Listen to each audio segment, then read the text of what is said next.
العالمين والصلاة والسلام على سيد الأنبياء والمرسلين أما بعد فأعوذ بالله من الشيطان اللعين الرجيم بسم الله الرحمن الرحيم قال الله تبارك وتعالى في القرآن المجيد والفرقان الحميد أفحسبتم أنما خلقناكم عبثا وأنكم إلينا لا ترجعون قال الله تبارك وتعالى في شأن حبيبه إن الله وملائكته يصلون على النبي يا أيها الذين آمنوا صلوا عليه وسلموا تسليما تمامی بھائی دور سے بلند آواز میں درود شریف کا نذرانہ پیش کریں اللہم صلی اللہ علی النبی الامی و آلہ صلی اللہ علیہ وسلم صلاۃ و سلام علیک یا سیدی یا حبیبی یا رسول اللہ۔ حمد و صلات کے بعد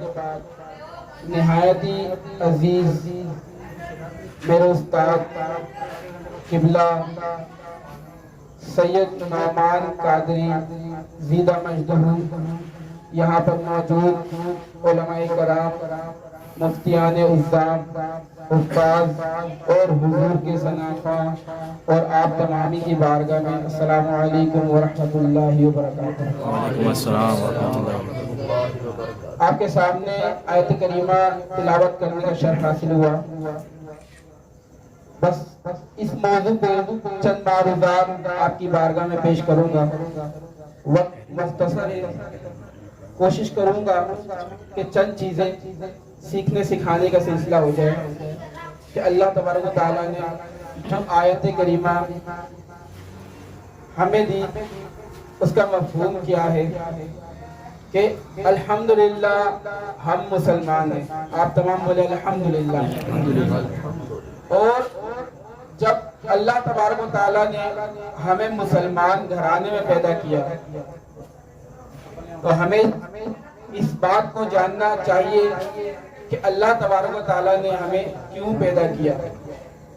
بیکار میں تو نہیں پیدا کیا۔ اللہ تبارک و تعالیٰ کا کوئی بھی کام بیکار فضول نہیں ہے، بلکہ ہر کام میں اس کی حکمت شامل ہے۔ اسی لیے تو اللہ تبارک و تعالیٰ نے قرآن میں فرمایا افا حسبتم، کہ تم کیا گمان کرتے ہو کہ اللہ تبارک و تعالیٰ نے تمہیں بیکار پیدا کیا، عبث پیدا کیا، کیا تم میری جانب لوٹائے نہیں جاؤ گے؟ تو یا اللہ پھر تو نے ہمیں کیوں پیدا کیا؟ اللہ تبارک و تعالیٰ نے فرمایا کہ وما خلقت الجن والانس الا لیعبدون۔ کیا فرمایا؟ کہ میں نے انسانوں کو اور جنوں کو اپنی عبادت کے لیے پیدا کیا۔ کس لیے پیدا کیا؟ اللہ تبارک و تعالیٰ نے اپنی عبادت کے لیے پیدا کیا۔ تو اب اس کی عبادت کریں گے کیسے؟ اس بات کا جاننا ضروری ہے۔ مثال کے طور پر ایک مزدور کو اگر ہم کسی کا گھر بنانے کا کام دیں، اسے کام نہ آتا ہو تو وہ گھر کس طرح سے بنائے گا، اسے پائے تکمیل تک کس طرح لے کے جائے گا، اور جب وہ اپنے اس کام کو مکمل نہیں کر سکے گا تو یقیناً وہ اجرت کا بھی حقدار نہیں ہو سکے گا۔ تو اللہ تبارک و تعالیٰ نے ہمیں کس لیے پیدا کیا؟ الا لیعبدون، اپنی عبادت کے لیے۔ تو اس کی عبادت سیکھنے کے لیے ہمیں جو اس کے بتائے ہوئے طریقے اور اس کے محبوب کی اطاعت، یہ دونوں چیزیں لازمی کرنی ہے۔ جب ہم اللہ تبارک و تعالیٰ کے بتائے ہوئے طریقے پر شریعت کے مطابق عمل کریں تو پھر اللہ تبارک و تعالیٰ ہمیں کیا انعام عطا فرمائے گا؟ بھئی سوال ہوتا ہے نا کہ صحیح ہے ہم عبادت کرتے ہیں، اس کے عوض ملے گا کیا؟ یا اللہ تو نے ہمیں دنیا میں بھیجا ہم تیری عبادت کریں، تو کہتا ہے کہ میں نے بندوں کو عبادت کے لیے پیدا کیا، ٹھیک ہے عبادت کرتے ہیں، تو ہمیں ملے گا کیا؟ اللہ تبارک و تعالیٰ نے فرمایا نا کہ جب تو اے میرے بندے جب تو شریعت کے مطابق اپنی زندگی گزارے گا تو بطور اجرت تیری موت اچھی ہوگی، ایمان کے ساتھ تو اس دنیا میں جائے گا، اور تیری روح اس طرح سے نکالی جائے گی جیسے بال کو کھینچ کے نکال لیا جاتا ہے۔ یہ بات مومن کی ہو رہی ہے، کیونکہ مومن کی عظمت اللہ تبارک و تعالیٰ نے ایک خانہ کعبہ کی عظمت سے بھی زیادہ رکھا ہے۔ آپ اشرف المخلوقات ہیں، اور اللہ تبارک و تعالیٰ نے آپ کو وہ عظمت عطا فرمائی ہے کہ انسان اور ایک مومن مسلمان جب اپنے نفس پر غالب ہو جاتا ہے، نفس کو مغلوب کر لیتا ہے، تو وہ فرشتوں سے افضل ہو جاتا ہے۔ اور اگر وہ نفس پر مغلوب ہو گیا، نفس کی خواہش کے ساتھ چلنے لگا، تو وہ جانور سے بدتر ہے۔ اللہ تبارک و تعالیٰ نے آسمان، زمین اور اس کے درمیان جو چیزیں وہ بیکار پیدا نہیں کی ہیں، بلکہ وہ ہمارے فائدے کے لیے پیدا کی ہیں۔ اور حضور علیہ السلام نے فرمایا کہ آگے میں اپنی بات کو اس انداز میں ختم کرتا ہوں کہ حضور علیہ السلام کی حدیث مبارکہ خیرکم من تعلم القرآن وعلمہ، کہ تم میں بہتر کون ہے؟ وہ جس کا بہت بڑا بزنس ہے، امریکہ میں جاب ہے، بینک میں جاب کرتا ہے، بہت دولت ہے، بینک بیلنس ہے، بڑی بڑی گاڑیاں جس کی ہے، وہ خیر والا ہے۔ خیرکم، کہ تم میں بہتر ہے کون؟ فرما کون رہا ہے؟ حضور علیہ السلام کیا فرما رہے ہیں کہ خیرکم من تعلم القرآن، کہ بہتر تم میں وہ ہے جس نے قرآن کا علم سیکھا اور اسے اپنے بچوں کو آگے دوسروں کو سکھایا۔ اور کما قال رسول اللہ صلی اللہ علیہ وسلم۔ تو ہمیں اس بات کو جاننا چاہیے کہ ہم ہیں کون، ہمارا مقصد کیا ہے۔ آئے کمائے کھائے چلے گئے، یہ مقصد تو نہیں تھا۔ اللہ تبارک و تعالیٰ نے کسی خاص مقصد کے لیے بھیجا، تو اس مقصد کو جاننے کے لیے علم حاصل کرنا انتہائی ضروری ہے۔ اب ہم یہاں پر بالغ ہوتے ہیں بچے، ان پر نماز روزے کے مسائل فرض ہو گئے، اگرچہ نماز پڑھ لے لیکن ایسی غلطیاں ضرور کر جاتا ہے جس کی وجہ سے وہ گناہگار ہو رہا ہوتا ہے۔ بالغ ہونے کے بعد اس پر روزے فرض کر دیے گئے، جب اس کے نکاح کا وقت آیا تو نکاح اور طلاق کے مسائل سیکھنا اس پر فرض ہے۔ اگر وہ تجارت کرتا ہے تو تجارت کے مسائل حرام اور حلال یہ طریقے سیکھنا ان پر فرض ہے۔ اگر اسے اللہ نے استطاعت دی تو حج کی طاقت رکھتا ہے وہ، تو حج کے مسائل حج کرنے سے پہلے سیکھنا فرض ہے۔ اسی طرح اگر وہ صاحب نصاب ہے تو اسے زکوٰۃ کے مسائل سیکھنا اس پر فرض ہے۔ کب ہوگا یہ؟ جب ہم علم سیکھیں گے۔ کیسے؟ ہم خود علم کی طرف بڑھنے کے لیے تیار نہیں ہے۔ سب سے پہلے ہمیں خود علم کی طرف بڑھنا ہے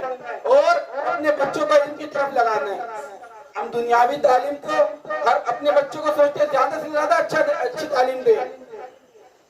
میٹرک کروائے، گریجویشن کروائے، ماسٹرز کروائے اور پی ایچ ڈی تک لے کے جائیں۔ یہ ہماری خواہش ہوتی ہے ہمارے بچے کریں، پڑھیں، ہمارا نام روشن ہوگا۔ لیکن حضور کیا فرما رہے ہیں کہ بہتر کون ہے؟ وہ جس نے قرآن کا علم سیکھا۔ ٹھیک ہے، اللہ تبارک و تعالیٰ نے ہمیں دنیا میں بھیجا، ہمارے ساتھ پیٹ لگا ہوا ہے۔ یہ ضرور ہے کہ ہمیں دنیاوی علم بھی سیکھنا ہے، لیکن اس کے ساتھ ساتھ دینی علم بھی ہمیں سیکھنا ضروری ہے۔ تو آپ سب آج یہ نیت کیجئے کہ آپ اپنے بچوں کو عالم بنائیں گے۔ آپ نیت کرتے ہیں؟ انشاءاللہ مجھے امید ہے کہ شوال المکرم یہ داخلے کا سلسلہ ہوتا ہے اس ماہ میں اور ہو رہا ہے۔ اپنے سنی صحیح العقیدہ جامعات میں اپنے بچوں کو داخل کروائیں اور اپنے گھر کو، بلکہ ایک طالب علم کی میں چھوٹی سی فضیلت بتا دوں، جو دین کا طالب علم ہوتا ہے جب وہ گھر سے نکلے علم کی راہ میں تو فرشتے اس کی راہ میں پر بچھا دیا کرتے ہیں۔ ان فرشتوں کے پر، اس کے پر، فرشتوں کے پر جب وہ قبرستان سے گزرے تو 40 دن عذاب روک دیا جائے، اور جب خود عالم قبر کے اندر جائے، روزے محشر جب شفاعت کی باری آئے گی تو حفاظ کو حکم ہوگا کہ اپنے 7-10 लोगों को जन्नत में ले जाओ,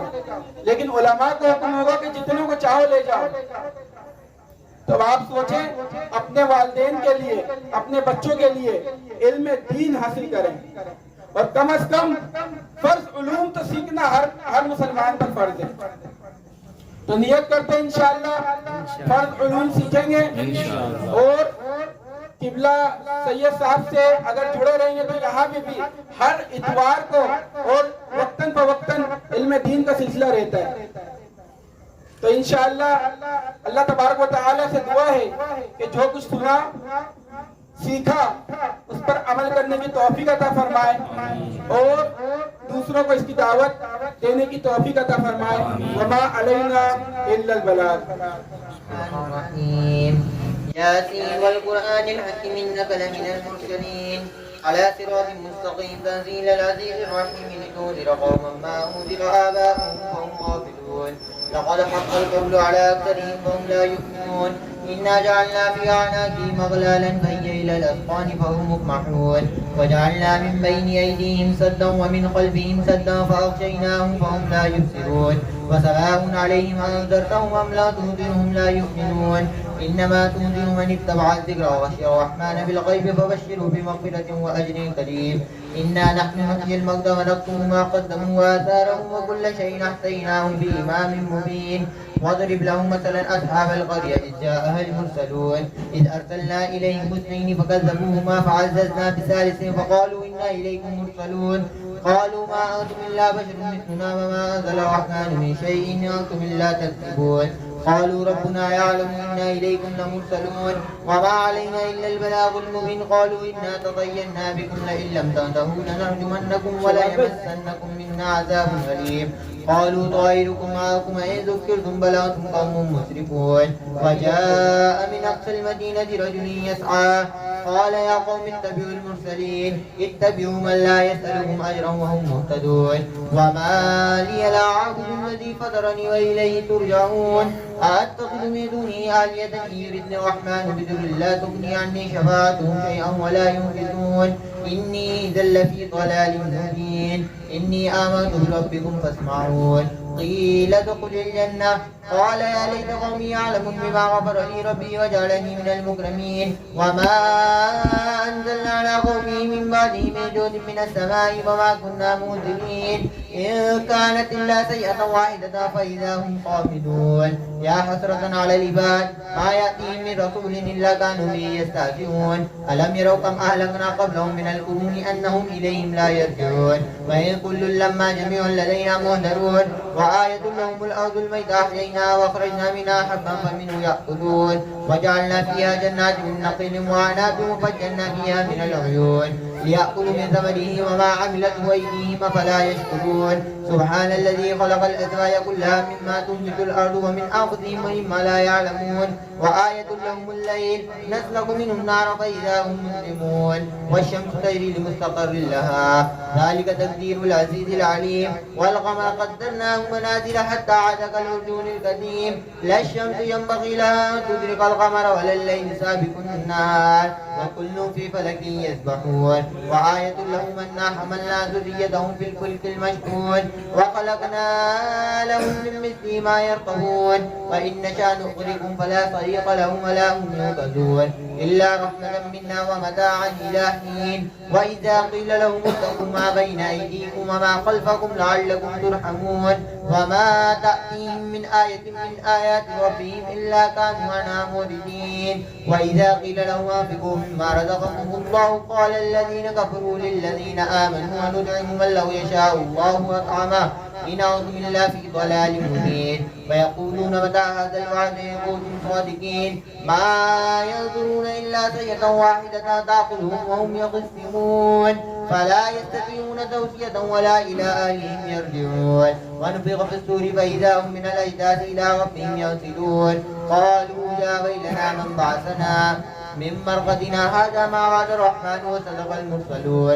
إن كانت إلا سيئة واحدة فإذا هم جميع لدينا محضرون فاليوم لا تظلم نفس شيئا ولا تجزون إلا ما كنتم تعملون إن أصحاب الجنة اليوم في شغل فاكهون هم وأزواجهم في ظلال على الأرائك متكئون لهم فيها فاكهة ولهم ما يدعون سلام قولا من رب رحيم وامتازوا اليوم أيها المجرمون ألم عاهد إليكم يا بني آدم ألا تعبدوا الشيطان إنه لكم عدو مبين ولقد أضل منكم جبلا كثيرا أفلم تكونوا تعقلون هذه جهنم التي كنتم توعدون اصلوها اليوم بما كنتم تكفرون اليوم نختم على أفواههم وتكلمنا أيديهم وتشهد أرجلهم بما كانوا يكسبون ولو نشاء لتمسنا على أعينهم فاستبقوا الصراط فأنى يبصرون ولو نشاء لمسخناهم على مكانتهم فما استطاعوا مضيا ولا يرجعون ومن نعمره نركز في الخلق أفلا يعقلون وما علمناه الشعر وما ينبغي له إن هو إلا ذكر وقرآن مبين لينذر ما كان حيا ويحق القول على الكافرين أولم يروا أنا خلقنا لهم مما عملت أيدينا أنعاما فهم لها مالكون وذللنا لهم فمنها ركوبهم ومنها يأكلون ولهم فيها منافع ومشارب فلا يشكرون واتخذوا من دون الله آلهة لعلهم ينصرون لا يستطيعون نصرهم وهم لهم جند محضرون فلا يحزنك قولهم إنا نعلم ما يسرون وما يعلنون أولم ير الإنسان أنا خلقناه من نطفة فإذا هو خصيم مبين وضرب لنا مثلا ونسي خلقه قال من يحيي العظام وهي رميم قل يحيي الذي أنشأ أول مرة وهو بكل خلق عليم الذي جعل لكم من الشجر الأخضر نارا فإذا أنتم منه توقدون أوليس الذي خلق السماوات والأرض بقادر على أن يخلق مثلهم بلى وهو الخلاق العليم إنما أمره إذا أراد شيئا أن يقول له كن فيكون فسبحان الذي بيده ملكوت كل شيء وإليه ترجعون.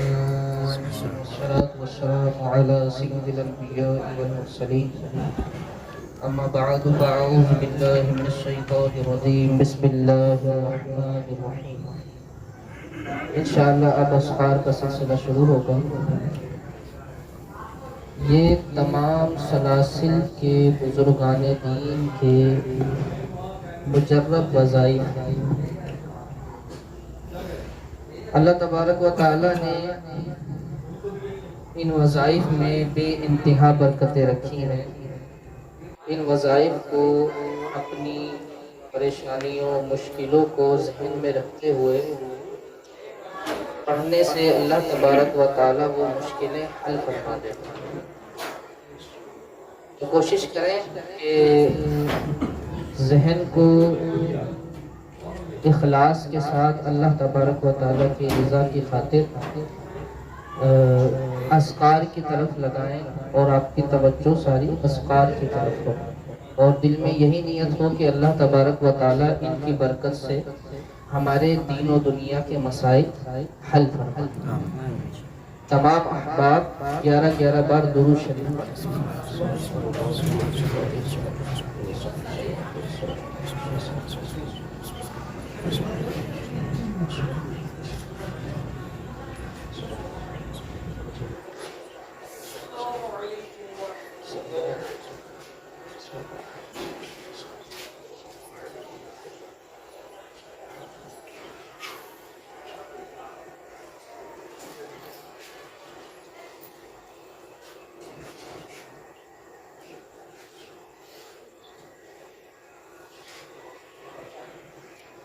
سات بار سورہ فاتحہ پڑھیں بسم اللہ کے ساتھ.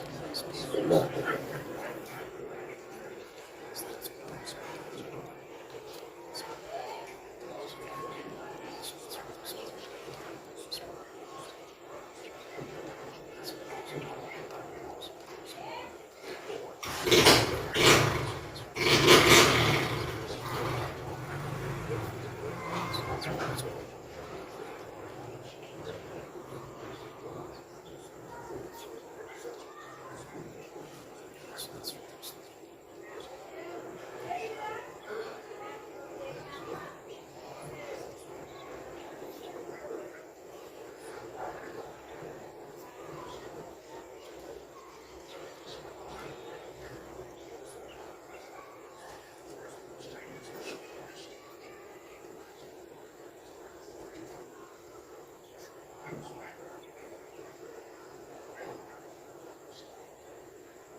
7 बार सूरह अलम नशरह पढ़ें बिस्मिल्लाह के साथ। जिसे अलम नशरह याद ना हो वो सूरह फातिहा पढ़ें।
ग्यारह बार सूरह इखलास पढ़ें कुल हुवल्लाहु अहद बिस्मिल्लाह के साथ।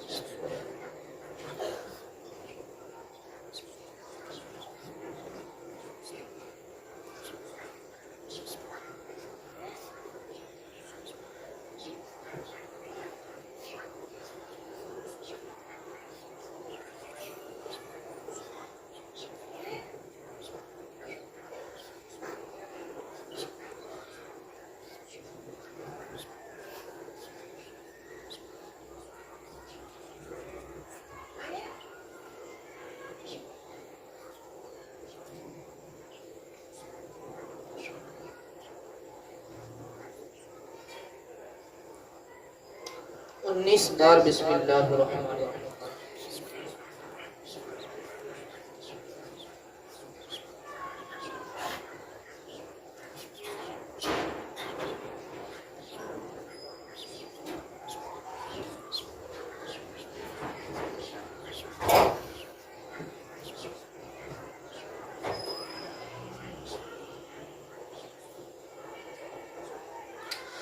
अल्लाहुम्मा या क़ादियल हाजात, अल्लाहुम्मा या क़ादियल हाजात, अल्लाहुम्मा या क़ादियल हाजात, अल्लाहुम्मा या क़ादियल हाजात, अल्लाहुम्मा या क़ादियल हाजात, अल्लाहुम्मा या क़ादियल हाजात, अल्लाहुम्मा या क़ादियल हाजात, अल्लाहुम्मा या क़ादियल हाजात, अल्लाहुम्मा या क़ादियल हाजात, अल्लाहुम्मा या क़ादियल हाजात, अल्लाहुम्मा या क़ादियल हाजात, अल्लाहुम्मा या क़ादियल हाजात,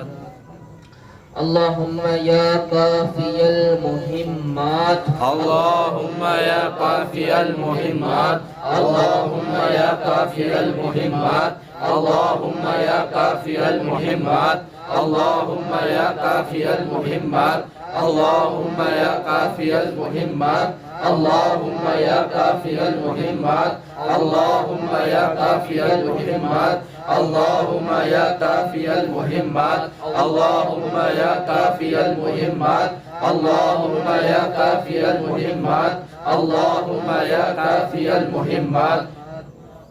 अल्लाहुम्मा या हल्लल मुश्किलात, अल्लाहुम्मा या हल्लल मुश्किलात, अल्लाहुम्मा या हल्लल मुश्किलात, अल्लाहुम्मा या हल्लल मुश्किलात, अल्लाहुम्मा या हल्लल मुश्किलात, अल्लाहुम्मा या हल्लल मुश्किलात, अल्लाहुम्मा या हल्लल मुश्किलात, अल्लाहुम्मा या हल्लल मुश्किलात, अल्लाहुम्मा या हल्लल मुश्किलात, अल्लाहुम्मा या हल्लल मुश्किलात, अल्लाहुम्मा या हल्लल मुश्किलात, अल्लाहुम्मा या हल्लल मुश्किलात,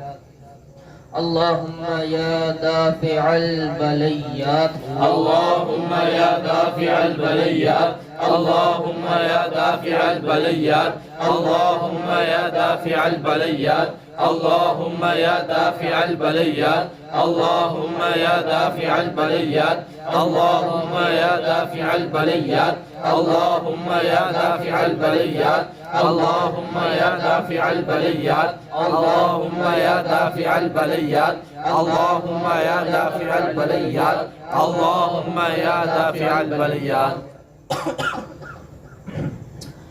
اللهم يا شافي الأمراض اللهم يا شافي الأمراض اللهم يا شافي الأمراض اللهم يا شافي الأمراض اللهم يا شافي الأمراض اللهم يا شافي الأمراض اللهم يا شافي الأمراض اللهم يا شافي الأمراض اللهم يا شافي الأمراض اللهم يا شافي الأمراض اللهم يا شافي الأمراض اللهم يا شافي الأمراض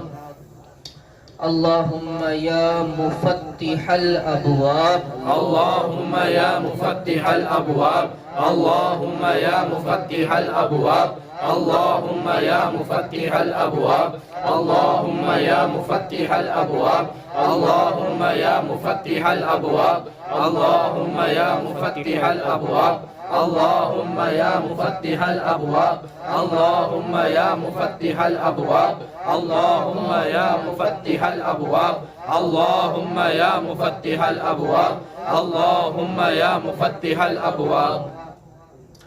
اللهم يا مسبب الأسباب اللهم يا مسبب الأسباب اللهم يا مسبب الأسباب اللهم يا مسبب الأسباب اللهم يا مسبب الأسباب اللهم يا مسبب الأسباب اللهم يا مسبب الأسباب اللهم يا مسبب الأسباب اللهم يا مسبب الأسباب اللهم يا مسبب الأسباب اللهم يا مسبب الأسباب اللهم يا مسبب الأسباب اللهم يا رب الأرباب اللهم يا رب الأرباب اللهم يا رب الأرباب اللهم يا رب الأرباب اللهم يا رب الأرباب اللهم يا رب الأرباب اللهم يا رب الأرباب اللهم يا رب الأرباب اللهم يا رب الأرباب اللهم يا رب الأرباب اللهم يا رب الأرباب اللهم يا رب الأرباب اللهم يا واسع العطاء اللهم يا واسع العطاء اللهم يا واسع العطاء اللهم يا واسع العطاء اللهم يا واسع العطاء اللهم يا واسع العطاء اللهم يا واسع العطاء اللهم يا واسع العطاء اللهم يا واسع العطاء اللهم يا واسع العطاء اللهم يا واسع العطاء اللهم يا واسع العطاء اللهم يا واسع العطاء اللهم يا عفو الخطأ اللهم يا عفو الخطأ اللهم يا عفو الخطأ اللهم يا عفو الخطأ اللهم يا عفو الخطأ اللهم يا عفو الخطأ اللهم يا عفو الخطأ اللهم يا عفو الخطأ اللهم يا عفو الخطأ اللهم يا عفو الخطأ اللهم يا عفو الخطأ اللهم يا عفو الخطأ اللهم يا مقلب القلوب اللهم يا مقلب القلوب اللهم يا مقلب القلوب اللهم يا مقلب القلوب اللهم يا مقلب القلوب اللهم يا مقلب القلوب اللهم يا مقلب القلوب اللهم يا مقلب القلوب اللهم يا مقلب القلوب اللهم يا مقلب القلوب اللهم يا مقلب القلوب اللهم يا مقلب القلوب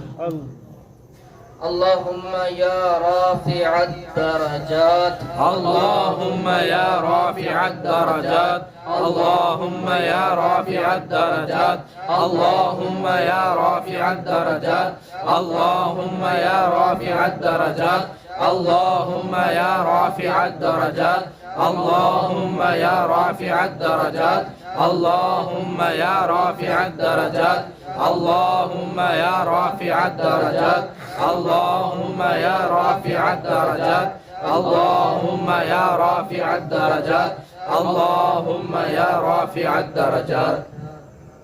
اللهم يا عظيم البركات اللهم يا عظيم البركات اللهم يا عظيم البركات اللهم يا عظيم البركات اللهم يا عظيم البركات اللهم يا عظيم البركات اللهم يا عظيم البركات اللهم يا عظيم البركات اللهم يا عظيم البركات اللهم يا عظيم البركات اللهم يا عظيم البركات اللهم يا عظيم البركات اللهم يا مجيب الدعوات اللهم يا مجيب الدعوات اللهم يا مجيب الدعوات اللهم يا مجيب الدعوات اللهم يا مجيب الدعوات اللهم يا مجيب الدعوات اللهم يا مجيب الدعوات اللهم يا مجيب الدعوات اللهم يا مجيب الدعوات اللهم يا مجيب الدعوات اللهم يا مجيب الدعوات اللهم يا مجيب الدعوات اللهم يا أرحم الراحمين اللهم يا أرحم الراحمين اللهم يا أرحم الراحمين اللهم يا أرحم الراحمين اللهم يا أرحم الراحمين اللهم يا أرحم الراحمين اللهم يا أرحم الراحمين اللهم يا أرحم الراحمين اللهم يا أرحم الراحمين اللهم يا أرحم الراحمين اللهم يا أرحم الراحمين اللهم يا أرحم الراحمين يا الله يا رحمن يا رحيم يا الله يا رحمن يا رحيم يا الله يا رحمن يا رحيم يا الله يا رحمن يا رحيم يا الله يا رحمن يا رحيم يا الله يا رحمن يا رحيم يا الله يا رحمن يا رحيم يا الله يا رحمن يا رحيم يا الله يا رحمن يا رحيم يا الله يا رحمن يا رحيم يا الله يا رحمن يا رحيم يا الله يا رحمن يا رحيم يا حي يا قيوم يا حي يا قيوم يا حي يا قيوم يا حي يا قيوم يا حي يا قيوم يا حي يا قيوم يا حي يا قيوم يا حي يا قيوم يا حي يا قيوم يا حي يا قيوم يا حي يا قيوم يا حي يا قيوم يا لا إله إلا أنت سبحانك إني كنت من الظالمين لا إله إلا أنت سبحانك إني كنت من الظالمين لا إله إلا أنت سبحانك إني كنت من الظالمين لا إله إلا أنت سبحانك إني كنت من الظالمين لا إله إلا أنت سبحانك إني كنت من الظالمين لا إله إلا أنت سبحانك إني كنت من الظالمين لا إله إلا أنت سبحانك إني كنت من الظالمين لا إله إلا أنت سبحانك إني كنت من الظالمين لا إله إلا أنت سبحانك إني كنت من الظالمين لا إله إلا أنت سبحانك إني كنت من الظالمين لا إله إلا أنت سبحانك إني كنت من الظالمين لا إله إلا أنت سبحانك إني كنت من الظالمين يا ذا الجلال والإكرام يا ذا الجلال والإكرام يا ذا الجلال والإكرام يا ذا الجلال والإكرام يا ذا الجلال والإكرام يا ذا الجلال والإكرام يا ذا الجلال والإكرام يا ذا الجلال والإكرام يا ذا الجلال والإكرام يا ذا الجلال والإكرام يا ذا الجلال والإكرام يا ذا الجلال والإكرام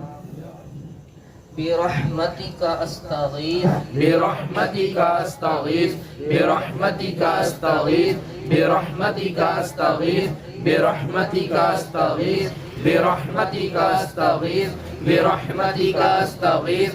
برحمتك أستغيث برحمتك أستغيث برحمتك أستغيث برحمتك أستغيث برحمتك أستغيث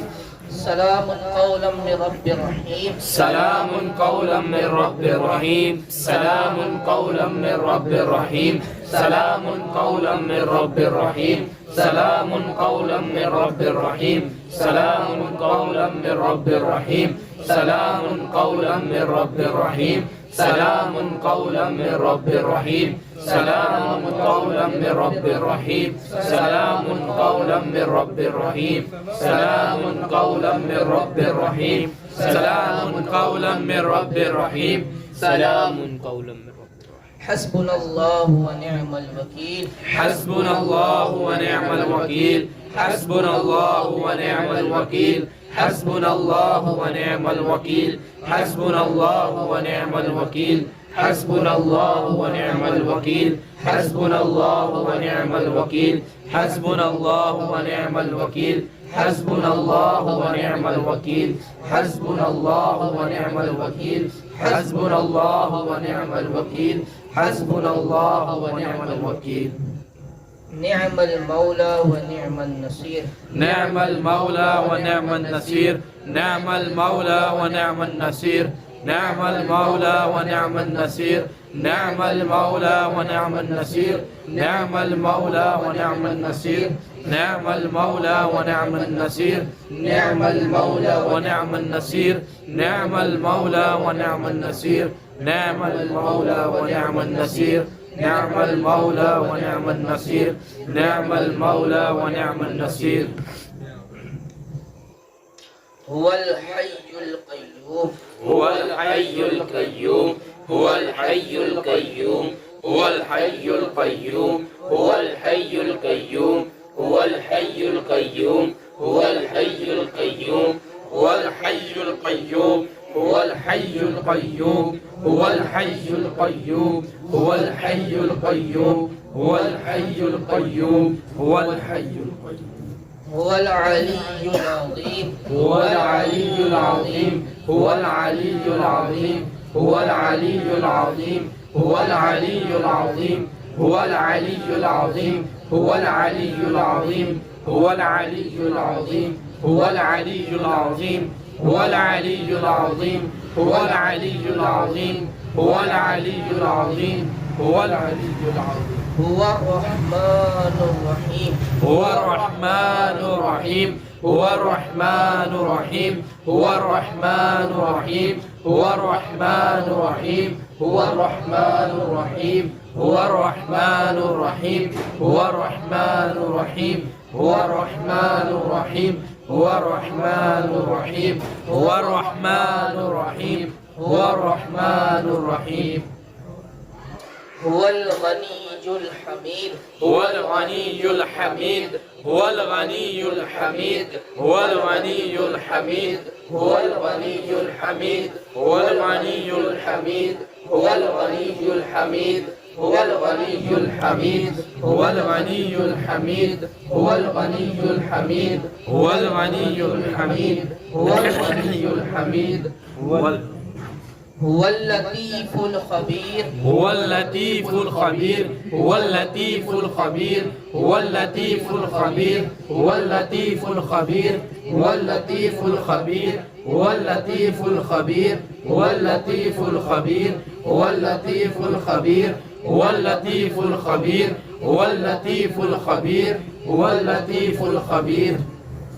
يا عزيز يا الله يا عزيز يا الله يا عزيز يا الله يا عزيز يا الله يا عزيز يا الله يا عزيز يا الله يا عزيز يا الله يا عزيز يا الله या अजीजु या अल्लाह या अजीजु या अल्लाह या अजीजु या अल्लाह या अजीजु या अल्लाह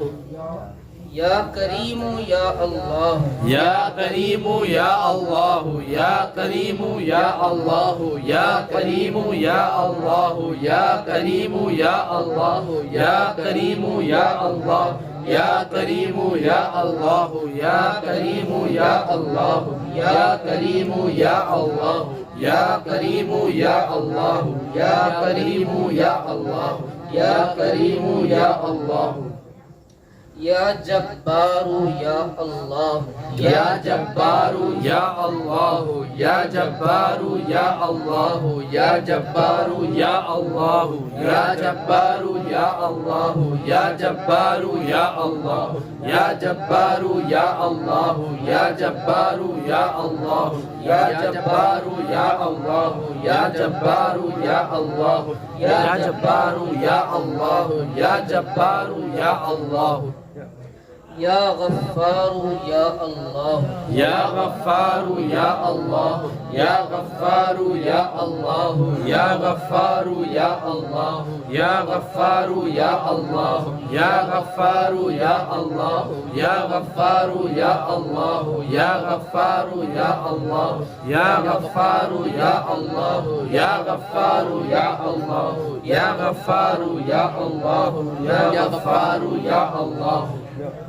या सत्तारु या अल्लाह या सत्तारु या अल्लाह या सत्तारु या अल्लाह या सत्तारु या अल्लाह या सत्तारु या अल्लाह या सत्तारु या अल्लाह या सत्तारु या अल्लाह या सत्तारु या अल्लाह या सत्तारु या अल्लाह या सत्तारु या अल्लाह या सत्तारु या अल्लाह या सत्तारु या अल्लाह सुब्हानल्लाहि व बिहम्दिही सुब्हानल्लाहि व बिहम्दिही सुब्हानल्लाहि व बिहम्दिही सुब्हानल्लाहि व बिहम्दिही सुब्हानल्लाहि व बिहम्दिही सुब्हानल्लाहि व बिहम्दिही सुब्हानल्लाहि व बिहम्दिही सुब्हानल्लाहि व बिहम्दिही सुब्हानल्लाहि व बिहम्दिही सुब्हानल्लाहि व बिहम्दिही सुब्हानल्लाहि व बिहम्दिही सुब्हानल्लाहि व बिहम्दिही सुब्हानल्लाहिल अज़ीम सुब्हानल्लाहिल अज़ीम सुब्हानल्लाहिल अज़ीम सुब्हानल्लाहिल अज़ीम सुब्हानल्लाहिल अज़ीम सुब्हानल्लाहिल अज़ीम सुब्हानल्लाहिल अज़ीम सुब्हानल्लाहिल अज़ीम सुब्हानल्लाहिल अज़ीम सुब्हानल्लाहिल अज़ीम सुब्हानल्लाहिल अज़ीम सुब्हानल्लाहिल अज़ीम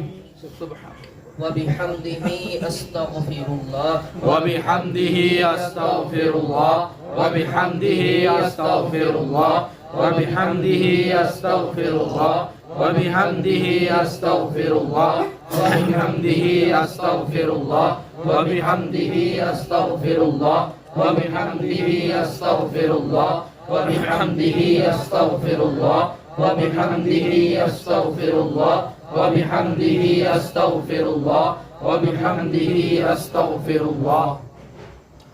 इन्नल्लाह गफूरुर रहीम इन्नल्लाह गफूरुर रहीम इन्नल्लाह गफूरुर रहीम